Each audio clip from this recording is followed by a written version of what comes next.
अस्सलाम वालेकुम Faisalabad programme news night के साथ मैं हूं आपका मेज़बान मोहम्मद बिलाल लोगर। आज खेतों में हैं तो बात भी खेतों की करेंगे।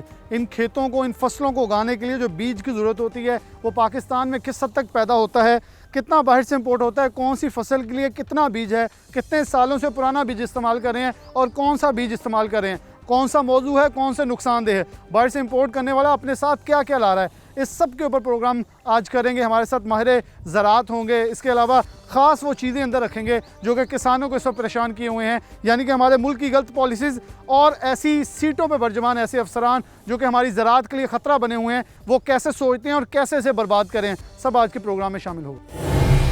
प्रोग्राम में आगे चलते हैं। सबसे पहले प्रोग्राम के आगाज़ के अंदर चौधरी अब्दुल रहमान हमारे साथ मौजूद हैं, सीनियर रिपोर्टर हैं, एग्रीकल्चर बीट को देखते हैं, ख़ासतौर पर बड़ी गहरी नज़र रखते हैं। रहमान, कैसे देखते हैं कि बीज के हवाले से बहुत ज़्यादा फुकदान है, बीमारियाँ आती हैं, मौसमाती तब्दीली आती है, लेकिन हम आज भी एग्रीकल्चर में वहाँ खड़े हैं जैसे टिड्डी दल ने हमारा तमाम कारकर्दगी मुँह बोलता सबूत जो है सामने आ गया और बिल्कुल पर्दा अयां कर दिया हटा के कि हमारी कारकर्दगी क्या थी। वो टिड्डी दल जो 26 साल पहले हमलावर हुआ वो आज उससे ज़्यादा शिद्दत से भी हमला होता है या उससे कम होता है, हम वहीं के वहीं खड़े हैं। बिलाल, ये बात आपकी बिल्कुल ठीक है। 26 साल पहले जब हमला हुआ तब भी हमने कोई ऐसी हिकमत अमली नहीं बनाई थी, ये कुदरती तौर पर चला गया वापस। अब भी हम तमाम जितना भी हमारा डिपेंड है वो कुदरत पा रहा है कि ये हवा के ज़ोर पे कहीं और चला जाए।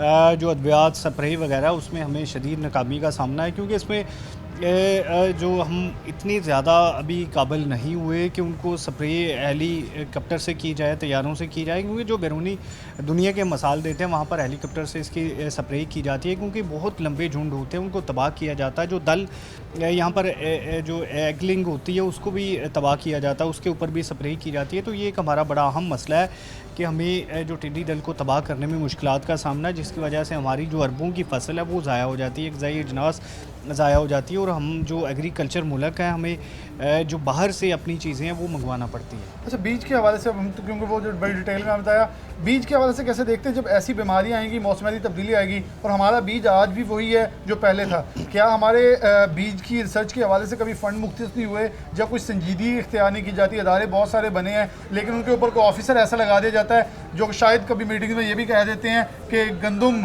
दरख्त पे होती है और वहाँ उसके दरख्त कहाँ उगते हैं।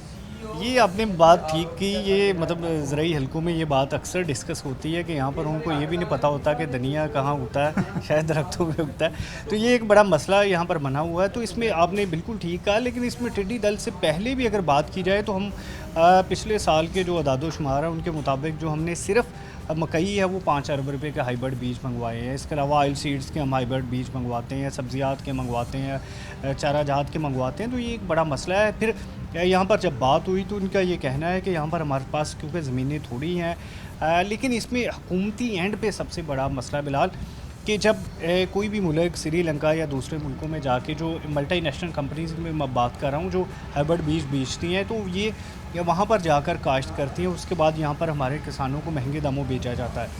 अब ये मसला है कि क्या हॉलैंड का और हमारा मौसम यकसा है, बीमारियाँ यकसा हैं? वो फ़र्क है, लेकिन अब मसला ये है कि हुकूमत उन्हें ये सख्ती से पाबंद क्यों नहीं करती कि वो जो एक्सपेरिमेंटल खेत है वो हमारे इस्तेमाल करें। यहाँ पर अगर बीच यहाँ पर काश्त होता है तो वो यकीनन सस्ता भी पड़ेगा, म्यारी भी पड़ेगा, किसानों को उसका फ़ायदा भी होगा। तो ये एक बड़ा अहम मसला है कि यहाँ पर बीज भी इवन दूसरे मुल्कों में काश्त करके यहाँ पर लाया जाता। हमारी ज़मीन को इस काबिल नहीं समझा जाता कि यहाँ पर एक्सपेरिमेंटल के तौर पर बीज काश्त किया जाए। तो ये गवर्नमेंट को अब जिम्मेदारी लेनी होगी, सख्ती से उन मल्टीनेशनल कंपनीज से हुकूमती ऐवानों के अंदर बैठे, आप बेहतर जानते हैं, आप सियासत को भी देखते हैं, सियासी भीड़ को भी देखते हैं, बहुत सारे 60 से 70% सियासतदान ज़िम्मेदारी से मुंसलिक है और फिर वही बैठ के अपने ज़िम्मेदारी को बचाने के लिए कोई जो अदाद-ओ-शुमार का घोरक धंधा है उसके अंदर फंस जाते हैं और कोई फ़ैसले नहीं करवा सकते, कोई सेक्रेटरी नहीं अच्छा लगवा सकते कि एटलीस्ट ज़राअत को बचाने के लिए कोई ठोस इक़दाम तो हो सके।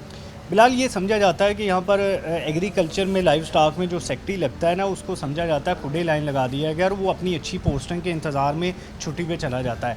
ये एक बड़ा अहम मसला है कि कोई भी सेक्रेटरी जो इसको नीयत से काम नहीं करता। एग्रीकल्चर में बहुत कुछ होने वाला है। जिन MPMNs की आप बात कर रहे हैं तो ये उनके एंड पे भी मसला है, लेकिन अब किसानों की या काश्तकारों की कोई भी तंजीम नहीं है, कोई भी मौसर आवाज़ नहीं है। अभी असम्बली में कुछ आवाज़ें उठी हैं लेकिन ये बिल्कुल आटे में नमक के बराबर है, क्योंकि इसमें जो आप देखेंगे इंडस्ट्रियलिस्ट चैम्बर ऑफ कॉमर्स बने हुए हैं, इंडस्ट्रियलिस्ट की तंजीमें हैं, वो एहतजाज पे चले जाते हैं। बिजली ना हो, टैक्सेशन ना हो, कुछ भी हो, एहतजाज पे चले जाते हैं। गवर्नमेंट घुटने टेक देती है उनके आगे, लेकिन किसानों की कोई तंजीम नहीं है, कोई अपनी फसल छोड़ के एहतजाज करने नहीं आ सकता। ये बड़ा मसला। अब अगर हमारे गाँव से किसान पंजाब असम्बली के सामने जाता है तो उतने दिनों का खर्चा कौन भरेगा, उसके पीछे फसल बर्बाद हो जाएगी। इंडस्ट्रियलिस्ट को ये खतरा नहीं होता, उसकी मिल चल रही है लेकिन वो एहतजाज भी कर रहा है। MP MNA उसके डेरे पे आए हुए हैं बजाय इसके कि वो जाए। ये एक बड़ा इशू है कि किसानों की आवाज़ इस मुल्क में बिल्कुल भी नहीं है। हमारे साथ किसान मौजूद हैं और इनसे किसान कौंसिल के हवाले से, किसान कौंसिल के चेयरमैन भी मौजूद हैं, इनसे इस हवाले से बात करेंगे कि आखिरकार बीज के हवाले से हम कहाँ खड़े हैं। ज़राई इजलास के ऊपर हम पहले भी प्रोग्राम कर चुके हैं और कारआमद राय और कारआमद चीज़ें जो इनसे पूछते रहे हैं, तो आज फिर किसानों के लिए एक अच्छी चीज़ लेके आएँ ताकि उन्हें इस चीज़ से अवेयर किया जाए कि बीज हम कितना बाहर से लेके आते हैं और हमारी गवर्नमेंट क्या कर रही है, कितना इस्तेसाल हो रहा है, किस हद तक हमें इम्प्लीमेंटेशन और चीज़ों को बदलने की ज़रूरत है। सबसे पहले हमारे साथ जो साहब मौजूद हैं, गुजर साहब, उनसे बात का आगाज़ करूँगा। अच्छा, कैसे देखते हैं जो साहब कि इस वक्त हमारा बीज जो है वो हम बाहर से इंपोर्ट कर रहे हैं काफ़ी सारी अपनी फसलों का, अगर गंदम का खुद बनाते हैं तो इस हद तक तैयार ही नहीं है, इतना पुराना। जैसे हमने आपके साथ गंदम का प्रोग्राम भी किया था, तो वो अपना बीज इतना पुराना है कि उसकी पैदावार बहुत कम है। अगर किसान कहीं से उठा के खुद लगा लेता है तो गवर्नमेंट का इम्प्लीमेंट किया हुआ जो बनाया हुआ यूब रिसर्च या एग्रीकल्चर का बीज वहाँ तक पहुँच नहीं पाता। बहुत सारे फ्लॉज हैं। आप कैसे समझते हैं बीज पैदा करने में और इसको लगाने में हम कहाँ खड़े हैं? बेसिकली जो हमारा तरजीह है गवर्नमेंट की, वो एग्रीकल्चर सेक्टर पे बिल्कुल नहीं है, खामोशी है एक किस्म की। इंटरनेशनल पॉलिसी भी लगती है हमें और कुछ माफिया भी हैं। अब जो हमारा सीड कारपोरेशन डिपार्टमेंट बनाया गया है, उसकी जो मिनिस्टर साहब ने ब्रीफिंग दी है पिछले चंद दिनों में मुल्तान में, उन्होंने कहा है कि जी हमारे पास म्यारी बीज है, आप पंजाब सीड कारपोरेशन का बीज इस्तेमाल करें। तो साथ ही उन्होंने उसकी अपनी कैपेसिटी भी बता दी कि हम सिर्फ 4 से 6% बीज लोगों को दे सकते हैं। तो बकाया जो बीज है वो कौन सी कंपनियाँ देंगी? जाहिर है वो प्राइवेट सेक्टर होगा। अब प्राइवेट सेक्टर में अच्छे लोग भी पाए जा रहे हैं, बुरे लोग भी पाए जा रहे हैं। किसी ने पैसे कमाने हैं, कोई बिजनेस अपना कर रहा है, कोई क्वालिटी मेंटेन को कह देंगे एक ये माफिया आ गया जी, कोई क्वालिटी मेंटेन कर रहा है। जब तक हमें अच्छा बीज नहीं मिलेगा हम अच्छी फसल नहीं ले सकेंगे। हमारी पैदावार लागत उसी सूरत में कम हो सकेगी कि अगर हमारा पर एकड़ जो पैदावार है वो बढ़ेगी। वो किस तरह बढ़ेगी? एक तो हमारी मैनेजमेंट पॉलिसी उसमें आएगी कि हमने वक्त पे पानी लगाया, हल चलाए, फर्टिलाइज़र डाली, और जो बेसिक चीज़ है वो हमारा जानदार बीज, म्यारी बीज। क्योंकि जो पुराने बीज हैं उनके अंदर क़ुव्वत बर्दाश्त ख़त्म हो गई है, वो बहुत पुराने हो गए हैं, उनको कीड़ा लगता है, उनको बीमारी ज़्यादा लगती है। इसलिए हमें रिसर्च एंड डेवलपमेंट का जब तक फंड एग्रीकल्चर डिपार्टमेंट को ये नहीं देते, उस वक्त एग्रीकल्चर डिपार्टमेंट क्या करेगा? एक वज़ीर तो एग्रीकल्चर का ज़राई तरक्याती या ज़राअत से मुंसलिक बन जाता है, लेकिन सेक्रेटरी, एडिशनल सेक्रेटरी ऐसे लोग बन जाते हैं जो कहते हैं कि गंदम का कौन सा दरख्त लगता है, ये किस पे कनक उगती है। ऐसी चीज़ें जब वो पूछेंगे, सवालात पूछेंगे जो कि हमारे आम फहम डिस्कस करके मजाक भी उड़ाया जाता है, तो क्या उनसे उम्मीद रखेंगे कि हमारा ज़राअत बेहतर हो सकती है? देखें जी, जो सेक्रेटरी ज़राअत है या ब्यूरोक्रेट हैं वो अल्लाह ताला की मखलूक हैं, लेकिन ये नहीं है कि वो हर शोबे के मास्टर हैं। वो इंतज़ामी अमूर के मास्टर ज़रूर हैं, लेकिन हमें एग्रीकल्चर सेक्टर में और हेल्थ के सेक्टर में कम से कम कम्पिटेंट आदमी लगाना चाहिए जिसको पूरी बेसिक थ्योरी की समझ आनी। क्योंकि यहाँ पे रीशफलिंग इस तरह हो रही है कि हर 3-6 माह बाद सेक्रेटरी चेंज हो रहे हैं। जब तक उनको डिपार्टमेंट के नाम आते हैं उनका शोबा चेंज कर दिया जाता है। अब्दुर्रहमान अभी हमारे साथ है, वो कह रहे थे कि जिसको ज़राअत में लगा दिया जाता है वो कहता है मैंने खुडे लाइन लाता है, मैं 2-3 महीने इंतज़ार करना अच्छे डिपार्टमेंट में जाने के लिए। जी बिल्कुल इसी तरह हम चाह रहे हैं कि सिलेक्टिव आदमी जिनकी ट्रेनिंग हो बाकायदा और ख़ुद वो उस फील्ड से वाबस्ता हो, वो लोग मार्केट में आए, उनके तजर्बे से फ़ायदा लिया जाए, रिसर्च का फ़ंड ज़्यादा से ज़्यादा किया जाए जिसके अंदर फार्मर भी इन्वॉल्व हो और फार्मर को अपना अच्छा बीज स्टोर करने के लिए इजाज़त दी जाए। जिस तरह इन्होंने इस्तवा किया है कि फार्मर से ज़बरदस्ती गंदम उसके खाने के लिए भी उठा ली, अब वो बीज कहाँ से लेगा? सिलेक्टिव और उठाने वालों ने ये नहीं देखना ये बीज है ये गंदम है, उन्हें उठा के ले जानी है। दूसरी बात है कि हमारे यहाँ जो ट्रेनिंग का सिस्टम है, रिसर्च के बाद ट्रेनिंग आती है, वो ट्रेनिंग नहीं है कि प्रॉपर बीज हम किस वक्त हमने उगाना है। और जब तक क्रॉप जोनिंग हम डिसाइड नहीं करते, जो पिछले दौर में चलती आती थी, जब पिछले दौर आए 10-20 साल आए, उस वक्त शुगर माफिया ने और दूसरे माफिया ने हमारा जो सिल्वर लैंड जिसको हम कहते थे कि कॉटन एरिया, वो काड़ा से शुरू होता था और विहाड़ी उसकी हब थी। अब वहाँ पे मकई लगनी शुरू हो गई, वहाँ पे चावल लगना शुरू हो गया। हमें क्रॉप जोनिंग की तरफ दोबारा आना पड़ेगा, इस पॉलिसी को अडॉप्ट करना पड़ेगा। इसके लिए हमें एक भरपूर नेशनल लेवल की मूवमेंट चलानी पड़ेगी, जिसमें हमारे एग्रीकल्चरिस्ट आएंगे, फार्मर्स आएंगे, ब्यूरोक्रेट आएंगे, सियासतदान आएंगे और ज़रूरी शोबे से रखने वाले तलक के जितने भी बंदे हैं, चाहे वो बीज कंपनी वाले हैं, चाहे वो पेस्टिसाइड वाले हैं, इन सब को मिलके एक जॉइंटली हमें एफर्ट करनी पड़ेगी, ताकि अगर हम अपने मुल्क को बचाएंगे, कल को तो ये होगा कि हम सीड के लिए मारे मरे फिरेंगे, हमें सीड कहाँ से लेना है, मुल्क दूसरा मुल्क कहेगा हम आपको सीड नहीं देते तो हम बैठे रहेंगे। हमें देसी बीज के ऊपर भी तवज्जो देनी चाहिए कि हमें कितनी तनासब के साथ देसी बीज अपना महफूज करना चाहिए, उसको रखना चाहिए, और कितनी मिकदार में हमारे लोगों की उसकी ज़रूरत, क्योंकि देसी बीज की अफादियत से आप इनकार नहीं कर सकते थे। जो हमारा हाइब्रिड बीज है उससे प्रोडक्शन ज़रूर ज़्यादा ले सकते हैं, लेकिन उसके अंदर वो अज्जा, वो प्रोटीन लेवल, वो न्यूट्रिशन नहीं होगी जो देसी बीजों में पाई जाती है। हम दिन ब दिन अपने देसी बीजों से दूर हो रहे हैं और जिससे हमारी सेहत पे भी असर हो रहा है। हमारी सेहत पे भी असर हो रहा है, हमारी पैदावार पे भी असर हो रहा है। ज़फ़र गोरसी साहब मौजूद हैं। गोरसी साहब, आप कैसे देखते हैं कि ज़राअत से मुंसलिक हैं, हमेशा किसान की तरजीह होती है वो बीज हो जिससे मेरी पैदावार भी अच्छी हो लेकिन फसल चौखी हो, एक लफ्ज़ इस्तेमाल किया जाता है पंजाबी में बड़ा, लेकिन हम अगर देखा जाए हमारे एग्रीकल्चर डिपार्टमेंट के अंदर फ़ंड 5 अरब के करीब, एक बड़ी खतीर रकम से बाहर से हम इंपोर्ट कर रहे हैं अभी, अगर और इसके ऊपर गवर्नमेंट कह सुनने में आ रहा है कि पाबंदी भी लगाई है, लेकिन वो बीज आता भी है, लगता भी है, और 80% बीमारियां भी वो बीज ले आता है। यानी कि हम बिल्कुल ख्वाब खरगोश के मज़े लेने, एक बीज बाहर से इंपोर्ट आता है और वो आता है, वो अमेरिकन सूंडी भी साथ ले आता है, सफ़ेद सूंडी भी, जो वो अपने साथ ला सकता है, कैरी कर सकता है, वो लेकर आता है। हमने ना अपनी ज़मीन देखी, ना लेवलिंग देखी, ना पानी देखा, ना आबो हवा देखी, बीज लगा दिया, फसलें तबाह, ज़मीन तबाह, और अभी भी ज़राअत डिपार्टमेंट कह रहे हैं हम बहुत बेहतर कर रहे हैं। जी अस्सलाम वालेकुम जनाब, मैं इस पे यही कहूँगा कि जो हमारा है ना, गरीब को तो बिल्कुल, वो गरीब तो बेचारा पहुँच ही नहीं सकता, जो गरीब ज़िम्मेदार है ना, बल्कि गरीब कहाँ तक, ये नहीं कि 2 एकड़ वाला, 4 एकड़ वाला, 10-15 एकड़, आधा मरबा तक वो कोई ज़िम्मेदार नहीं है, उस तक भी उसको चाहिए बीज, सस्ता बीज चाहिए, मुनासिब कीमत में, और अच्छी फसल चाहिए, लेकिन वो हो नहीं रहा, ठीक है ना। उसके अलावा पैसे रखे हैं, जो भी है वो आपस में पहुंचते हैं, जो बड़े ज़िम्मेदार हैं, बहुत बड़े बड़े हैं, वो ले लेते हैं, ऊपर से बीज भी अपना बना लेते हैं, जो ये बीज लाते हैं या दूसरों तक पहुँचाते हैं, वो फसल होती नहीं है, समझते कि नहीं, फसल ख़राब ही होनी है ना, समझते हैं। फिर बीज, जब हमारी हर चीज़ पाकिस्तान में मौजूद है, पाकिस्तान में हर चीज़ हो सकती है, पाकिस्तान में हम हर चीज़ तैयार कर सकते हैं, पाकिस्तान में हर चीज़, हर मौसम है जो कहीं नहीं है, तो इसलिए हमें ये इनको चाहिए हुकूमत को पूरा साथ दे और गरीब ज़िम्मेदार का ख्याल रखे और मुनासिब कीमत में बीज दे और अच्छी फसल।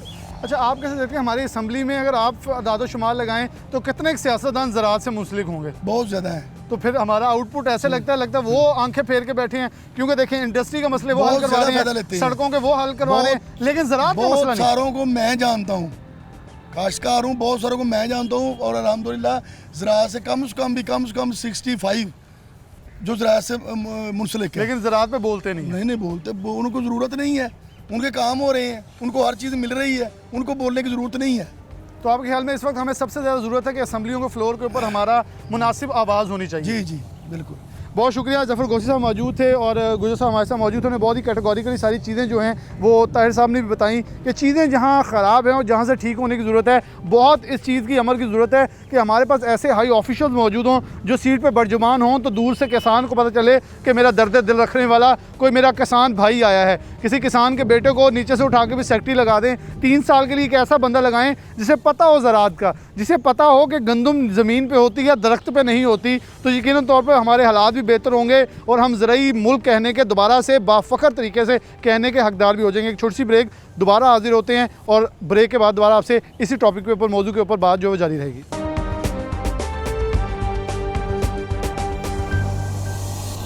वेलकम बैक नाज़रीन, दोबारा से प्रोग्राम में आपको खुशामदीद कहते हैं। बीज की पैदावार और इसकी ख़ास तौर पर इस वक्त हमारी ज़राई मुल्क होने की निस्बत से क्या हम ज़राई मुल्क हैं या नहीं है, ये तो डेफिनेटली हमारे लिए एक शर्म का मुकाम बनता चला जा रहा है, लेकिन इसे कैसे हमने कंटिन्यू करना है। मियाँ रेहानुल हक साहब मौजूद हैं, इस वक्त किसान बोर्ड के ये डिविजनल प्रेसिडेंट हैं, वो हमारे साथ मौजूद हैं, और डॉक्टर काशिफ साहब भी हैं। इनसे मुफीद जो चीज़ें, मालूमात जो हैं किसानों के लिए लेते हैं।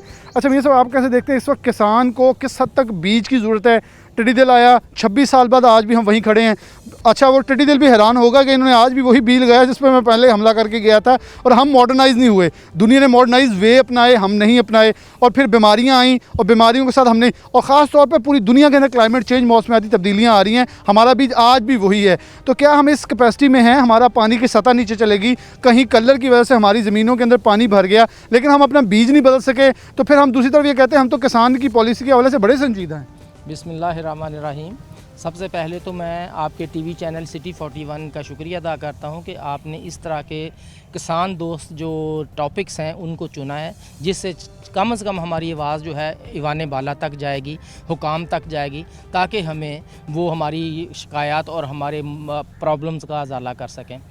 दूसरी बात यह है कि चूँकि पाकिस्तान एक ज़रई मुल्क है, ज़रई मुल्क होने के नाते हमें ज़िम्मेदारों को, वो एक पुरानी कहावत मशहूर है कि जितना अच्छा बीज और अच्छी फसल, जितना बीज हमारे पास अच्छा होगा हमारी फसल उतनी अच्छी होगी। हमारी जितनी इनपुट्स हैं ज़िम्मेदारों की, उनमें से बीज एक रीढ़ की हड्डी की हैसियत रखता है। जब हमें अच्छा बीज मैसर होगा, हम अच्छी फसल पैदा करके गवर्नमेंट को देंगे, अपने भाइयों को देंगे। अगर हमारे पास बीज नाक़िस होगा तो हम अच्छी फसल पैदा नहीं कर सकेंगे। अब आ जाएं इस तरफ के बीज हमें क्यों नहीं मिल रहे। पाकिस्तान एक ज़राई मुल्क होने के बाद और आज से जब से पाकिस्तान बना है तब से अब तक हमारे पास इतने अच्छे हमारे अदारे, अजीम किस्म के अदारे हमारे पास, PARC, NARC, agriculture university, Ayub agriculture research जैसे इतने अदारे हमारे पास मौजूद हैं। उसके बावजूद, और हमारे पास साइंसदानों के बेहतरीन खेप मौजूद है, उसके बावजूद ज़िम्मेदार किसान बीज के लिए क्यों तरस रहा है। इसकी बहुत सारी वजूहात हैं। नंबर एक तो ये वजह है कि जब तक हमारे इन साइंसदानों को, हमारे इन अदारों को डेवलपमेंट के फ़ंड्स नहीं मिलेंगे, रिसर्च के फ़ंड्स नहीं मिलेंगे, वो हमें अच्छा बीज पैदा करके नहीं दे सकते। नतीजतन हमें करना क्या पड़ता है कि हमें बाहर से बीज इंपोर्ट करना पड़ता है। जो बाहर से हम बीज इंपोर्ट करते हैं उसके 2-3 फैक्टर्स फिर हैं। नंबर एक तो हमारा कसीर ज़र मुबादला उस पर ज़ाया हो रहा है। नंबर 2 वो बीज जो हैं वो पाकिस्तान में क्लिमेटाइज नहीं है, वो रिजल्ट अच्छा नहीं दे रहे। हम अगर उस रिसर्च हमारे मुल्क के मौसम के साथ नहीं है, मैच नहीं कर रही।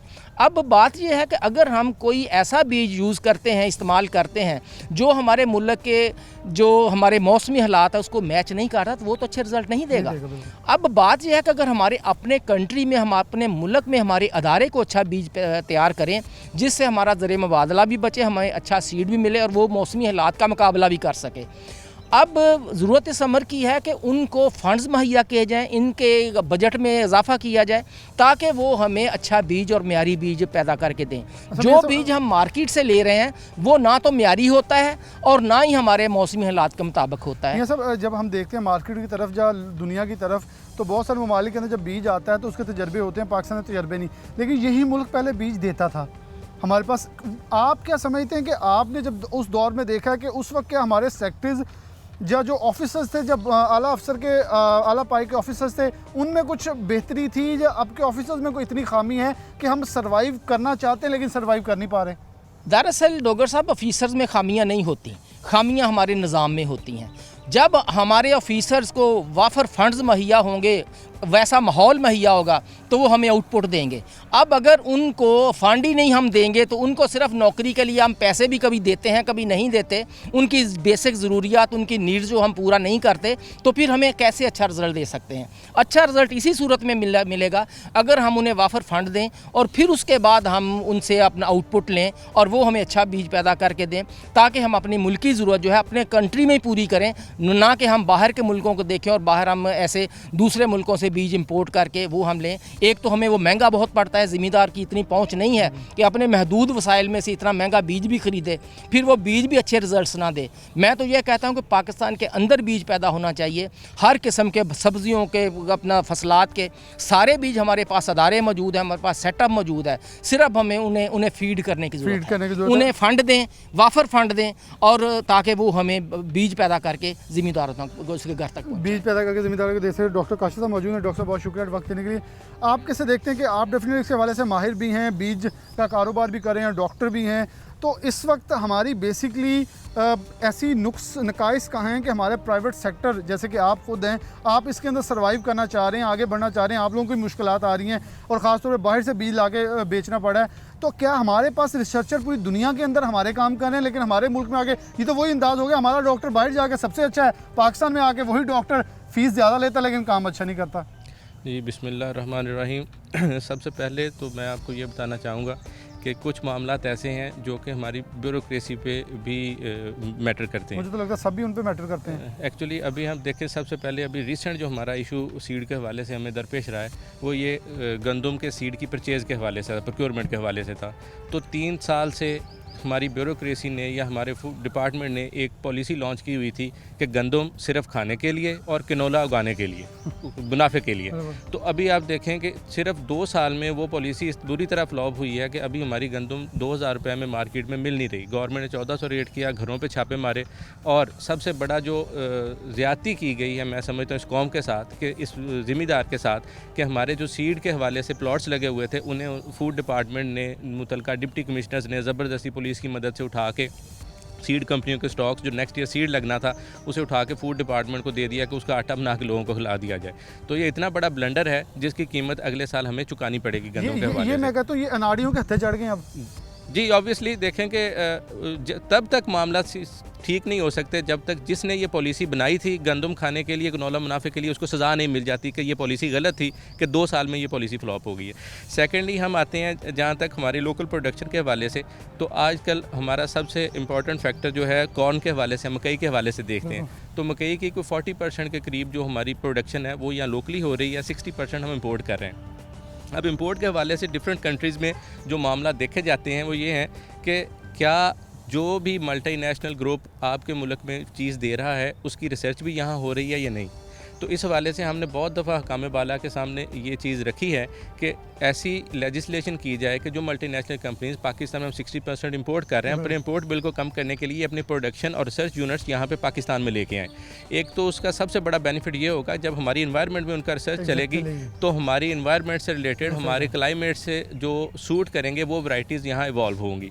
सेकेंडली हम देखते हैं कि अभी हमारी इस सीड इंडस्ट्री को, लोकल सीड इंडस्ट्री को इफ़ेक्ट करने के लिए मल्टीनेशनल ग्रुप्स हमारी हकाम बाला के साथ मिलते हुए बहुत से मामलात पे कोशिश करते हैं कि इसे लेट डाउन किया जाए।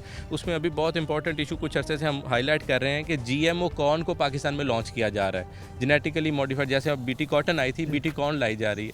अब मैं आपके सामने अगर डाटा रखूँगा तो आप देखें कि 2003-04 में पाकिस्तान आज तक नॉन GMO में है, फिलिपाइन तब GMO में चला गया, ब्राज़ील GMO में चला गया, उसके अलावा कोलंबिया GMO में चला गया। हमारी प्रोडक्शन पर हेक्टेयर जो थी 2 टन थी 2004 में। आज अगर 2017-18 का डाटा उठाते हैं हम 2 से 5 पे आ गए, और जो मुल्क GMO पे गए वो 2 से 4 पे आए हैं। तो इट मीन्स कि इसमें प्रोडक्शन बढ़ने का तो कोई फैक्टर नज़र नहीं आ रहा। सेकेंडली हम इसका एक और नेगेटिव इम्पैक्ट हमारे सामने आ रहा है कि इस टाइम दुनिया में हम जितनी भी मकई से रिलेटेड एक्सपोर्ट कर रहे हैं कोई 2 से 3 अरब की, वो सारी इस बेस पे है कि हमारी कॉर्न जो है नॉन GMO है। अगर हम यहाँ पे GMO ले आएंगे हमारी ये एक्सपोर्ट भी बंद हो जाएगी। जो इसका थर्ड सबसे इम्पॉर्टेंट फैक्टर है वो ये है कि अभी अब देखें कि हमारा यहाँ सबसे 160 अरब के करीब हमारी जो मकई पैदा होती है, अगर हम उसे रुपीज़ में कन्वर्ट करते हैं तो उसमें से कम से कम 25% का बायर जो है ये रफ़ान और फौजी वगैरह जो वेट मिलर्स हैं ये करते हैं। ये 40 अरब के करीब बनता है, और वो बड़ा स्ट्रेट फारवर्ड 20 दफ़ा ये कह चुके हैं कि अगर ये GMO कॉर्न आएगी तो हम इसके परचेज़र नहीं हैं। अगर वो 40 अरब का परचेज़र उड़ जाएगा तो हमारी ये क्रॉप ही रुल जाएगी। इसका ज़िम्मेदार को कहीं से कोई सिवाय फीड इंडस्ट्री का और इंडस्ट्री कौन सी बच जाएगी। बुनियादी सवाल पूछूंगा, हाइब्रिड बी या देसी बी, पाकिस्तान में इस वक्त ज़्यादा काम किस पे हो रहा है, और ज़्यादा देसी मौजू है या हाइब्रिड मौजू है? देखें ये क्रॉप टू क्रॉप वेरी करता है।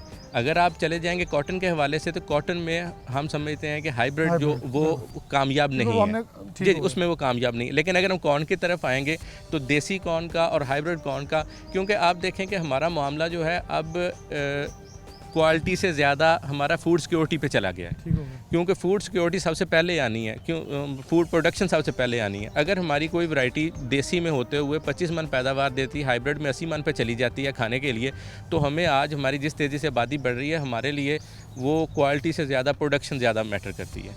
तो ऐसे वेजिटेबल्स में हाइब्रिड इंपॉर्टेंट है, कॉर्न में हाइब्रिड इंपॉर्टेंट है, राइस में हमारी लोकल वैरायटीज़ है, क्योंकि हमारी एक्सपोर्ट आप देखेंगे, मैं जैसे GMO कॉर्न की बात कर रहा था, अगर हम इसे यहाँ ला के लगाएंगे, ये क्रॉस पॉलिनेटेड क्रॉप है, ये हमारी लोकल तमाम वैरायटीज़ को ख़त्म कर देगी।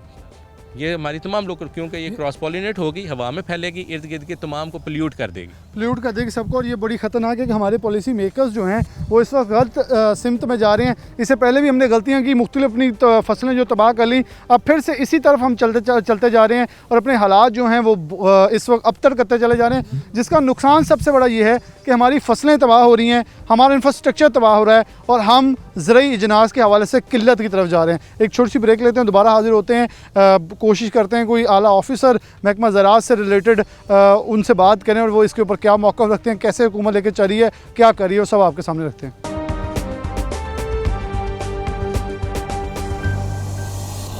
वेलकम बैक नाज़रीन, दोबारा से प्रोग्राम में आपको खुशामदीद कहते हैं। डॉक्टर आबिद महमूद साहब हमारे साथ मौजूद हैं, डायरेक्टर जनरल हैं एग्रीकल्चर रिसर्च के। बहुत शुक्रिया डॉक्टर साहब आपका टाइम देने का। डॉक्टर साहब, इस वक्त हमें जो एग्रीकल्चर के हवाले से देखा जाए, हम बाइस फ़ख्र थे हमारे लिए कि हमारी ज़राअत जो ज़रूरी जिनास जो थे हम खुद पैदा करते, बल्कि हम बाहर दीगर ममालिक की ज़रूरियात पूरी करते थे।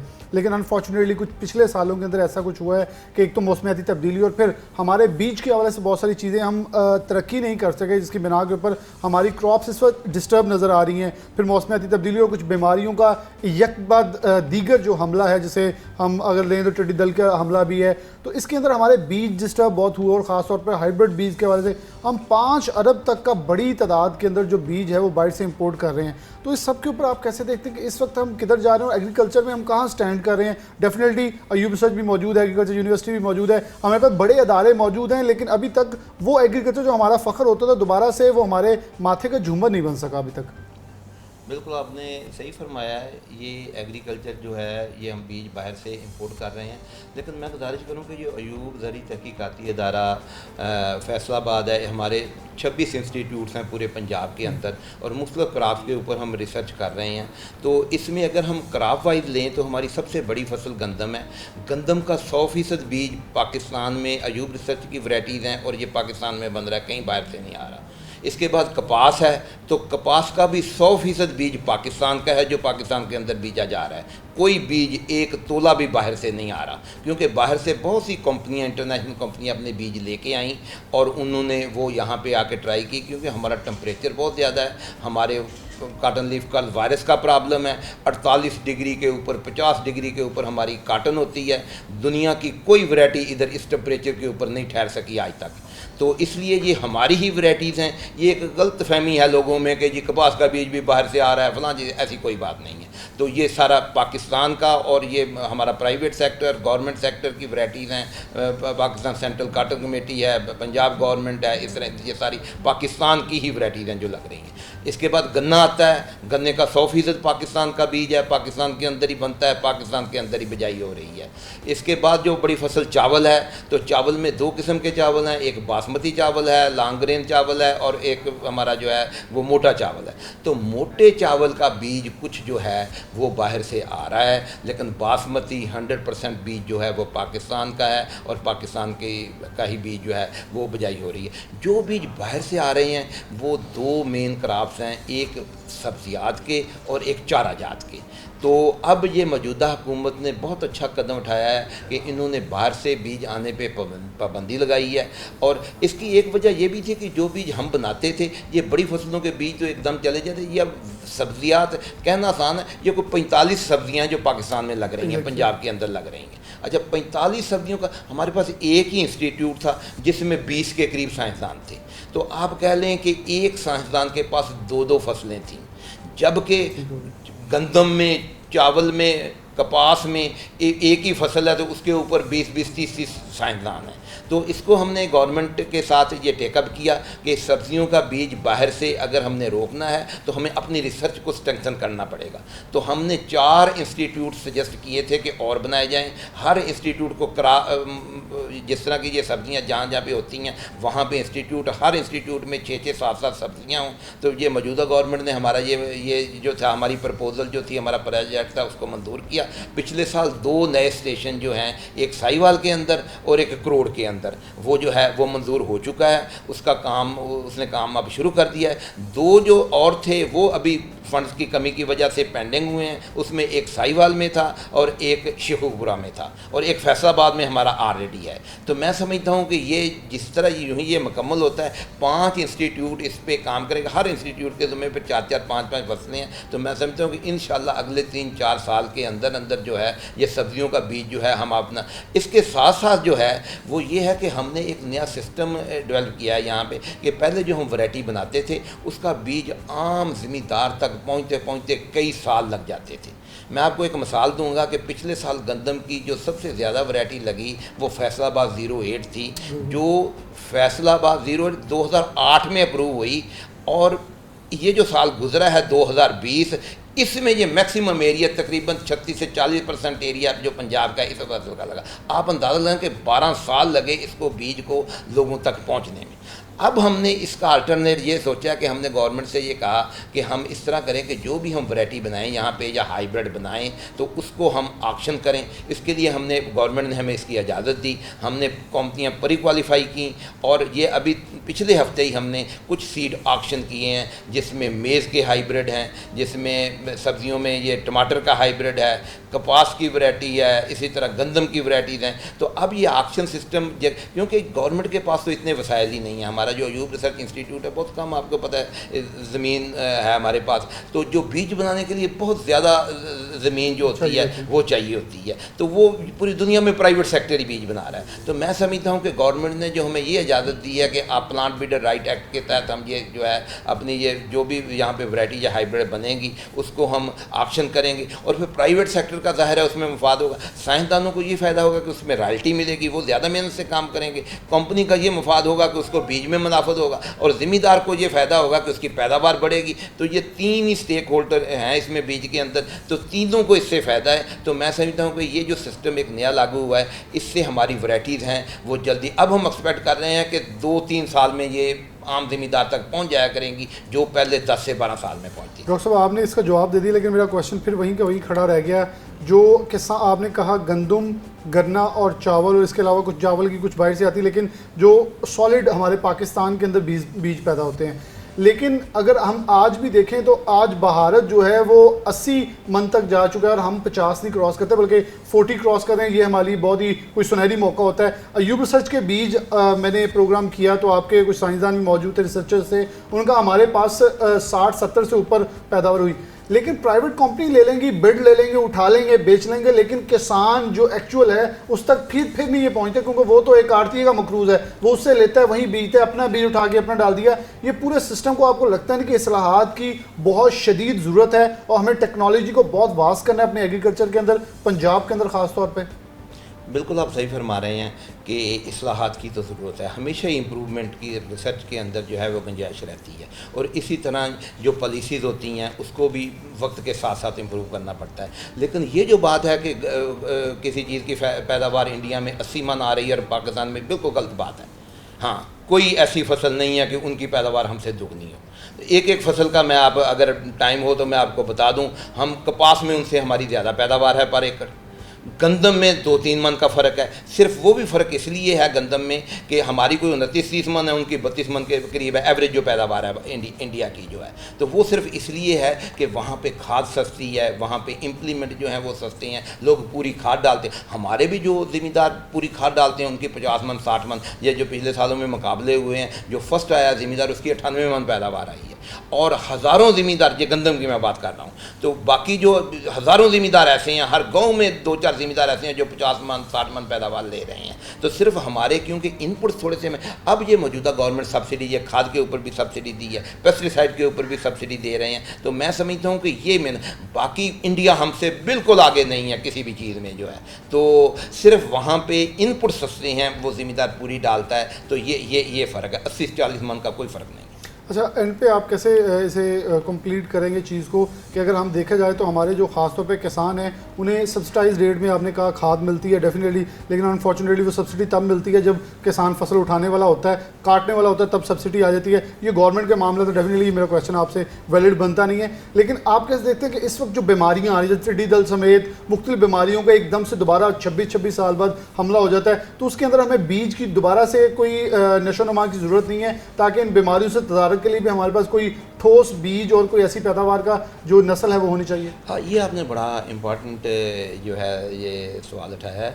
असल में यूँ हुआ है कि पाकिस्तान के अंदर जो भी चीज़ बाहर से आती है ना, उसके ऊपर कोई ज़्यादा चेक नहीं है। हम कोई भी चीज़ इंपोर्ट करते हैं, खास सोयाबीन इंपोर्ट करते हैं, कनोला इंपोर्ट करते हैं, चावल का बीज इंपोर्ट करते हैं, कोई भी है, दुनिया की जितनी बीमारी हैं मुख्तलिफ, क्योंकि उन जो भी चीज़ हम बाहर से लाते हैं उसके साथ बीमारी भी आती है। जिस तरह अब ये कोरोना का मसला ये एक बीमारी है ना, तो अब जहाज़ रुक गए ना, सारे पूरी दुनिया रुक गई हैं और मूवमेंट भी रुक गई। उन्होंने कहा जी नॉकडाउन कर दो, ये सब लोग बाहर ना निकलें।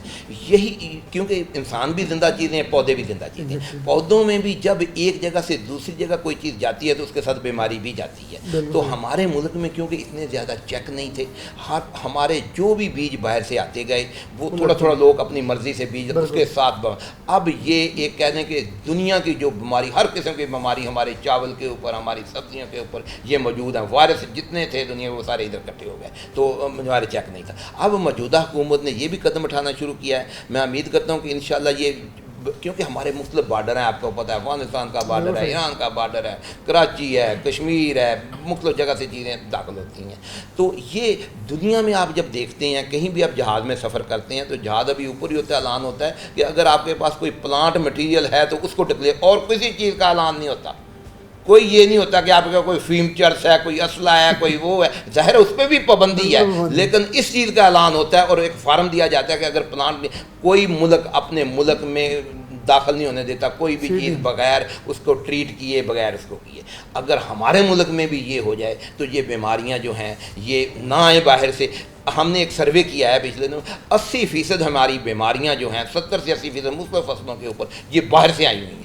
ये अमेरिकन सुंडी, ये फलानी, ये सारी बाहर से आई हुई हैं। ये अमेरिकन सुंडी इसलिए कहते हैं ये अमेरिका में थी, पाकिस्तान में थी नहीं, ये जो है। इसी तरह बाकी जितनी भी ये वायरस आए हैं ये सारे बाहर से आए हैं, हमारे मुल्क में नहीं थे। और जो टिड्डी दल का आपने कहा, टिड्डी दल तो एक, मैं कहता हूँ कि ये आफत है जो ये हवाएँ उधर से इस तरफ चली हैं, जिस 27-28 साल बाद ये आया है। तो अब इसके ऊपर पंजाब ने बड़े अच्छे तरीके से कंट्रोल किया। आपको पता है कि पंजाब के अंदर फ़िलहाल कोई मसला नहीं है, बाकी हुकूमतें भी बड़ी अच्छे तरीके से इसको जो है वो कंट्रोल कर रही हैं। इंशाल्लाह इस बीमारी से भी, इस कीड़े से भी हमें, हमारी जो है ना वो जल्दी जो अल्लाह ताला मेहरबानी करेगा जी। जान बहुत शुक्रिया डॉक्टर आबिद साहब हमारे साथ मौजूद है, बहुत ही क्लियरली और डिटेल में उन्होंने सारी चीज़ें बताई। एक चीज़ सामने आई है, ख़ास तौर पे 2 चीज़ें इसमें मैं पॉइंट आउट करूँगा प्रोग्राम के एंड की तरफ। एक तो हमारे किसान का आज भी इलिटरेट होना, उसका बेटा पढ़ा, लेकिन जैसे मैं अपने प्रोग्राम में पहले भी इस चीज़ के ऊपर चीखता आया हूँ कि हमारा पढ़ा लिखा नौजवान किसान का बेटा किसान नहीं बनना चाहता, वो फसलों की तरफ नहीं जाना चाहता, लेकिन रोटी खाना चाहता है, चावल खाना चाहता है, लजीज खाने खाना चाहता है, लेकिन जहाँ से वो पैदा होते हैं उसके साथ मिलकर मेहनत नहीं करना चाहता। ये सबसे बड़ा फुकदान है